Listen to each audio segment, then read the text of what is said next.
is Jenna and today I'm doing the Outlander book tag. This tag was created by Sasha at A Book Utopia. I'll leave her original video in the description box below, so go check it out. She is obsessed with Outlander. You can definitely tell watching her videos she is obsessed with Outlander, and she is actually the reason why I started watching Outlander. This video is in celebration of the fact that I have finally seen season 3 of the show. It was not as good as seasons 1 and 2 in my opinion, but I still really loved it. I went and watched it with a friend. We literally binge watched it for the whole 13 episodes. We just binged it and it was amazing. It was such a good day of Outlander. My friend did some really awesome interpretive dances to the theme song, as we get every time we watch Outlander together. So I'm going to be doing the Outlander book tag in celebration. There are 11 questions, so I'm just going to jump right in. Question number 1. You touch some standing stones and get sent back in time. What year would you want to end up in? I would want to land in 1980, which I know is not very long ago, like it's only what, 30 years ago or something? But guys, I am obsessed with the 80s. I love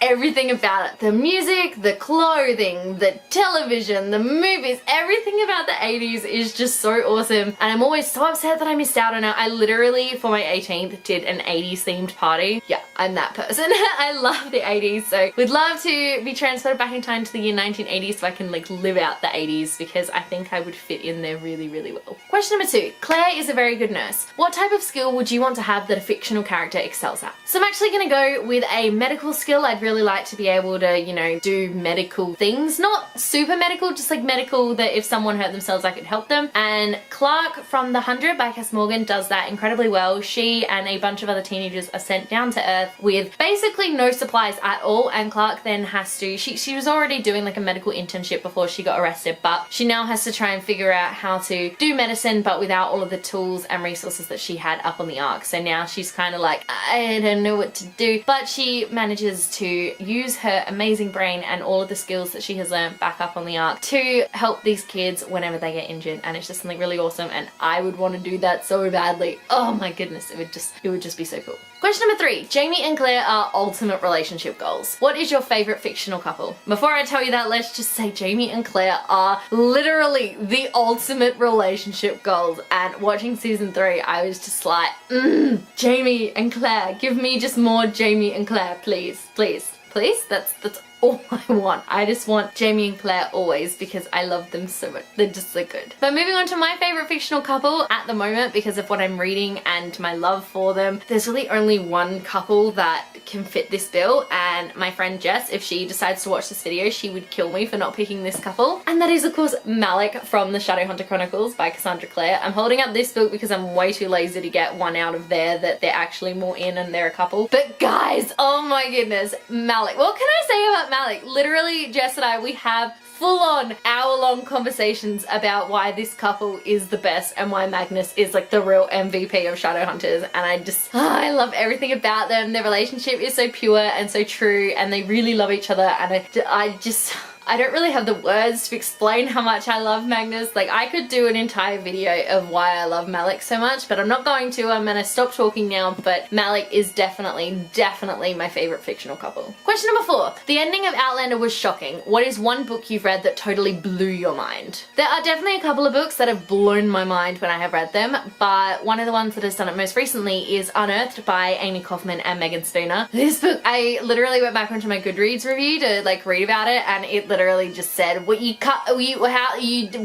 And then it said full review to come after it's not 2:30 AM, and I finished this back in like December, so clearly there's not a review coming. Sorry if anyone was waiting for it, but guys, the ending of this book just blows your mind, just completely. Everything you thought you knew just like gets twisted on itself, and you just sit there and you're like, what is happening? I need the next book so badly. Oh my goodness. But obviously we have to wait forever for the next book. It's called Undying, and I'm so excited. I cannot wait. And I just, this book blew my mind, and every time I think about it, it still blows my mind, and I'm like, not coping. Question number 5. Scotland has a lot of castles and we see a few in Outlander. What fictional kingdom would you want as your own, castle included? So when I was coming up with my answer for this question, I realized that I actually don't read a lot of high fantasy novels. I thought I did, but turns out I don't. So I actually didn't have a lot to choose from, so I've gone with a classic. And that is Narnia by C.S. Lewis. The castle I'm talking about is of course Cair Paravel, which is like the center of Narnia, which is where Cair Paravel is where all of the kings kings and queens of Narnia, which are usually children of Adam and Eve. They rule from Cair Paravel, and it's just the coolest place, and it's beautiful, and Narnia itself is beautiful and just gorgeous, and I love everything about it. So I would love to own Narnia and Cair Paravel. Well, I wouldn't really want to own Narnia. I would want to live in Narnia and live in Cair Paravel. I don't even know if I would want to be queen. I would just want to live at Cair Paravel because it's just so beautiful. But I don't think I'd want to be queen. Maybe be a lady of the court. Ooh, Lady Jenna. I can get behind this. Question number 6. Outlander has some very steamy scenes. What is your favorite romance novel? Now, I really don't read romance novels at all. I'm not a fan of them. I find them to be incredibly boring, and I'm just not a fan. But there are definitely some books that I've read that have some very steamy scenes. And also, by the way, if you ever watch Outlander with me and my friend, anytime there's like a steamy scene, we have like a running commentary. It's fantastic. It's a little weird, but it's fantastic. So I'm changing the question a little bit. I'm not going to go with what's my favorite romance novel. I'm now going to go with like what's my favorite book that has some steamy scenes. So I am of course going with A Court of Mist and Fury by Sarah J Maas. There is a chapter in this one. I think I like bookmarked it at one point. I was right. It's chapter 55 and it's so steamy. It's like an entire chapter of just like the steamiest of scenes, and it's beautiful, and if you've read this book you will know exactly the scene that I'm talking about because like, oh my goodness. Also, side note, ACFAS cannot come any sooner because like I need some more Reason Favourite in my life, preferably with more steamy scenes, but you know, you can only hope. Until then, I will just keep watching Jamie and Claire scenes on YouTube because I'm not gonna lie, that's all I've been doing since I finished season 3. Oops. Question number 7. The Jacobite Rising is a huge plot point in the Outlander series. What book has your favourite battle in it? Now, I can't really say that I have any favourite battles, but I've gone with this book because it's one of the battles that I remember the most vividly, and also it was hell to get this book off my shelf, so everyone better appreciate it. And that book is Harry Potter and the Deathly Hallows by J.K. Rowling. The battle I am talking about is of course the Battle of Hogwarts. It's one of the first battles I remember really reading about and being really heavily invested in, even though you know it's totally fictional, but it's also one that we have grown up with these characters over the past 7 books, over the past, I think it took 10 years to write them all. So over the past 10 years we've grown up with these characters, we've loved them, we've fallen in love with Hogwarts, and we just, to see it be destroyed the way that it is just heartbreaking. Oh my goodness. And I'm gonna put this down before I start crying because I pretty much can't talk about the Battle of Hogwarts without crying because so many people die. Ugh. Question number 8. Jamie and Claire get married very unexpectedly. What fictional character would you like to marry on a whim? It's not really a whim because I would love to marry this character.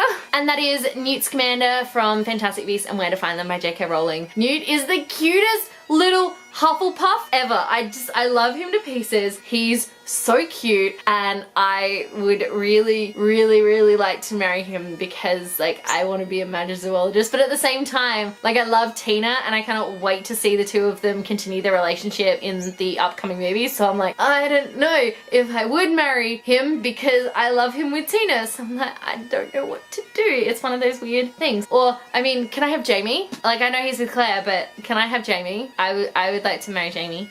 Question number 9. Scotland is a beautiful place. What is one fictional world you would love to visit? Is anyone surprised here that my answer is Medora from the Medoran Chronicles by Lynette Noni? No? Okay, yeah, me neither. I would love to go to Medora. Like, it's so cool because it's kind of like a fantasy setting, but also not really, because, you know, like, it's this other world. This other world is so similar to us, but different in like very key ways, and they're so much more like technologically advanced, and they've got like the cool gifts, and I would love to have a gift, although I don't think I would have one. I'd probably be one of the boring people who like don't get accepted into a Carne because no gift. But honestly guys, I want to go to Medora because there are so many awesome places. Like, could you imagine going to Medora and then from there like going to Dracora? Like, could you just imagine being in Dracora, like when the Dracons were living there and it was beautiful? Could you imagine that? I could get behind this. I really could. And question number 10, if you could change the past, would you? No, I would not change the past. I think that everything that happens for a reason, and I think that everything that has happened in the past happened for a reason and is what has made you the person that you are today. So I think that changing the past and changing history would just have catastrophic consequences, and I don't think it's a very good idea. And also, if movies and television and books have taught us anything, it's that changing the past is never a good idea, and quite often it's also not possible because whatever happened. So no, I would not change the past. And question number 11 is to tag somebody, which I'm not going to do because obviously this tag is like 3 years old or something like that, and I don't know who has and hasn't done it, and also I don't know who has and hasn't hasn't read or watched Outlander. I purposefully didn't do this tag until I had finally seen Outlander,